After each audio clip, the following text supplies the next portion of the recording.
सोचिए, रात के आसमान में आप ऊपर देखते हैं, आपको चांद, तारे और शायद इंटरनेशनल स्पेस स्टेशन की हल्की सी लकीर दिखती है। पर क्या होगा अगर वहां कुछ और हो, कुछ बहुत पुराना और अनजाना, चुपचाप धरती का चक्कर लगा रहा हो। यह कहानी है ब्लैक नाइट सैटेलाइट की, एक रहस्यमय चीज जो कुछ लोगों का मानना है कि हजारों सालों से हमारे ग्रह के चक्कर लगा रही है। ये लेजेंड दावा करता है कि यह सभी ह्यूमन स्पेस फ्लाइट से पहले से है, शायद सिविलाइजेशन से भी पहले। कुछ कहते हैं कि यह एक एलियन प्रोब है जो चुपचाप हमें ऑब्जर्व कर रहा है, हमारी हिस्ट्री के की मोमेंट्स पर सिग्नल्स भेज रहा है। क्या यह एक जेन्युइन आर्टिफैक्ट है या सिर्फ कोइंसिडेंसेस और मिस इंटरप्रिटेशंस का एक जाल? ये जानने के लिए चलिए रेडियो की शुरुआत में चलते हैं और एविडेंस को एग्जामिन करते हैं। ब्लैक नाइट नाम मिस्ट्री और पावर की इमेजेस बनाता है। एक अलिज्ड एलियन सैटेलाइट के लिए एक फिटिंग टाइटल। मेन क्लेम, एक आर्टिफिशियल ऑब्जेक्ट शायद 13,000 साल पुराना अर्थ के चारों ओर एक नियर पोलर पाथ में ऑर्बिट करता है। बिलीवर्स टेस्ला के रेडियो एक्सपेरिमेंट्स, 1920s के स्ट्रेंज सिग्नल्स और कोल्ड वॉर की साइटिंग्स को जोड़ते हैं, उन्हें एक ही नैरेटिव में बुनते हैं। ये मिथ सजेस्ट करता है कि ह्यूमैनिटी ने इस ऑब्जेक्ट का बार बार सामना किया है, बस अब डॉट्स को कनेक्ट कर रहे हैं। फिर भी हर क्लेम के लिए एक साइंटिफिक काउंटर पॉइंट है। Miss identified signals, cold war Paranoia और अनरिलेटेड इंसिडेंट्स। फैक्ट को फिक्शन से अलग करने के लिए हम पहले अलेज्ड सिग्नल से शुरू करते हैं, जिसे अपने समय से आगे के एक दिमाग ने सुना था।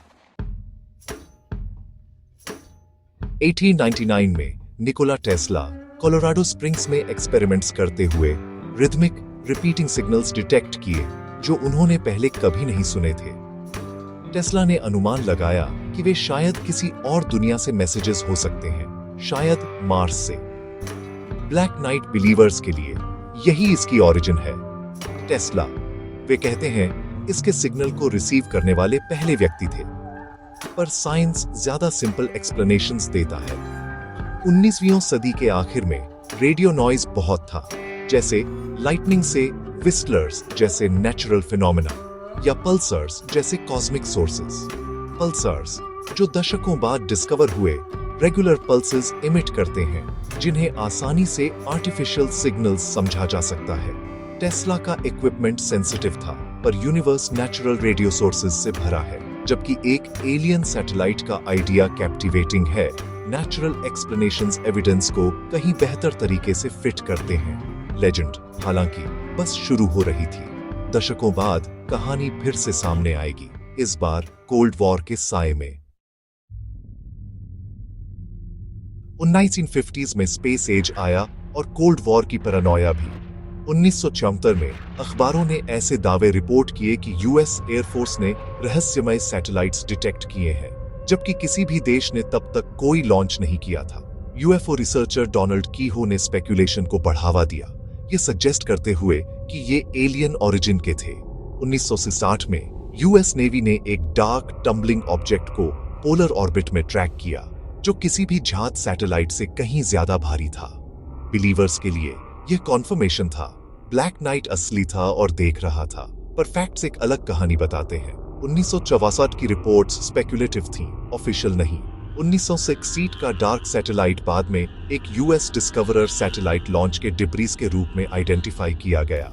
टेंस कोल्ड वॉर क्लाइमेट में स्पेस जंक को आसानी से कुछ एक्स्ट्रॉर्डिनरी समझा गया। लेजेंड बढ़ी, पर एविडेंस इल्यूसिव रहा। फिर एक फोटोग्राफ ने मिथ को उसकी सबसे आइकॉनिक इमेज दी।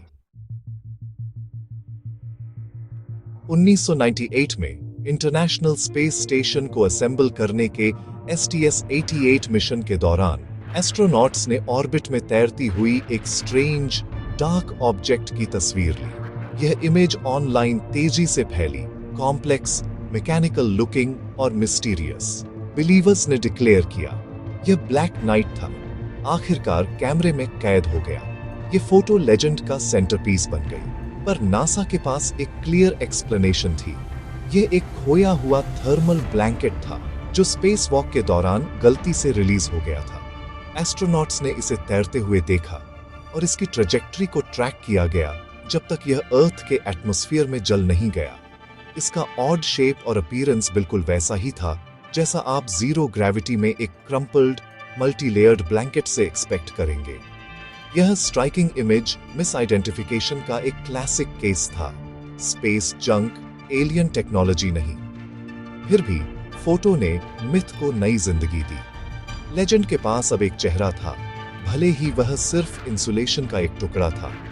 पर क्या होगा उस क्लेम का कि यह 13,000 सालों से ऊपर है? चलिए इसे टेस्ट करते हैं। ब्लैक नाइट को 13,000 साल पुराना कहा जाता है, पर क्या कोई चीज लो अर्थ ऑर्बिट में इतने लंबे समय तक सरवाइव कर सकती है? फिजिक्स कहता है नहीं।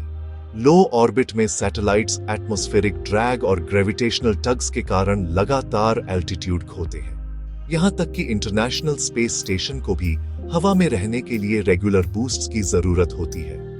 एक्टिव प्रोपल्शन या बहुत ऊंची ऑर्बिट के बिना कोई भी ऑब्जेक्ट दशकों के भीतर नीचे आ जाएगा और जल जाएगा, सदियों नहीं। एक एंशिएंट सैटेलाइट का क्लेम ऑर्बिटल मैकेनिक्स के बारे में हमें जो कुछ भी पता है उसे चुनौती देता है। मिथ की सबसे कमजोर कड़ी उसकी उम्र है। आज अर्थ की ऑर्बिट कांस्टेंट सर्वेलेंस में है। स्पेस सर्वेलेंस नेटवर्क हजारों ऑब्जेक्ट्स को ट्रैक करता है, सैटेलाइट से लेकर टाइनी डिब्री तक। अगर ब्लैक नाइट जैसा कोई मैसिव मिस्टीरियस ऑब्जेक्ट मौजूद होता तो उसे कैटलॉग्ड, ट्रैक्ड और सही इक्विपमेंट वाले किसी भी व्यक्ति को दिखाई देता। ऐसा कोई ऑब्जेक्ट कभी नहीं मिला है। मॉडर्न ट्रैकिंग एम्बिग्विटी को खत्म करता है। यह खामोशी बहुत कुछ कहती है। ब्लैक नाइट एक कहानी के रूप में बना हुआ है, हकीकत नहीं। प्रोफेशनल सैटेलाइट ट्रैकिंग की दुनिया में इसका अस्तित्व ही नहीं है। असली मिस्ट्री यह है कि यह लेजेंड कायम क्यों है। ब्लैक नाइट की कहानी क्यों बनी रहती है? एविडेंस की कमी के बावजूद। ह्यूमन ब्रेन्स पैटर्न्स ढूंढने के लिए वायर्ड होते हैं, भले ही कोई मौजूद न हो। यह टेंडेंसी, जिसे एपोफीनिया कहते हैं, अनरिलेटेड इवेंट्स को एक ही नैरेटिव में जोड़ती है। एक बार जब एक पैटर्न एस्टैब्लिश हो जाता है तो कंफर्मेशन बायस हावी हो जाता है। हम वही देखते हैं जो हम देखना चाहते हैं। यह लेजेंड मिस्ट्री और अथॉरिटी पर संदेह के हमारे प्यार को भी छूती है। इंटरनेट एज में स्टोरीज फैक्ट्स से ज्यादा तेजी से फैलती है, वायरल मीम्स में बदल जाती है। ब्लैक नाइट एलियंस के बारे में कम और ह्यूमन साइकोलॉजी के बारे में ज्यादा है। यह हमारी इमेजिनेशन और एक अच्छी कहानी की पावर का एक टेस्टामेंट है। हमने ब्लैक नाइट लेजेंड को टेस्ला की लैब से स्पेस स्टेशन तक ट्रेस किया है। हर मोड़ पर साइंस क्लियर, मंडेन एक्सप्लेनेशंस देता है। नेचुरल सिग्नल्स, मिसआइडेंटिफाइड डिब्री, एक खोया हुआ ब्लैंकेट। एक 13,000 साल पुराने सैटेलाइट का क्लेम बस टिकता नहीं है। ब्लैक नाइट के लिए कोई क्रेडिबल एविडेंस नहीं है, सिर्फ मॉडर्न फोकलोर का एक fascinating piece. Extraterrestrial intelligence की असली खोज जारी है, पेशेंस, रिगर और एविडेंस द्वारा संचालित। ब्लैक नाइट जैसी मिथ्स हमें ऊपर देखने और वंडर करने की याद दिलाती है, पर सवाल करने और इन्वेस्टिगेट करने की भी। यूनिवर्स जेन्युइन मिस्ट्रीज से भरा है। Dark matter, distant worlds, life की खोज। जैसे जैसे हम एक्सप्लोर करते हैं, क्यूरियोसिटी का जश्न मनाएं और रियल डिस्कवरीज को अगली महान कहानी को इंस्पायर करने दें।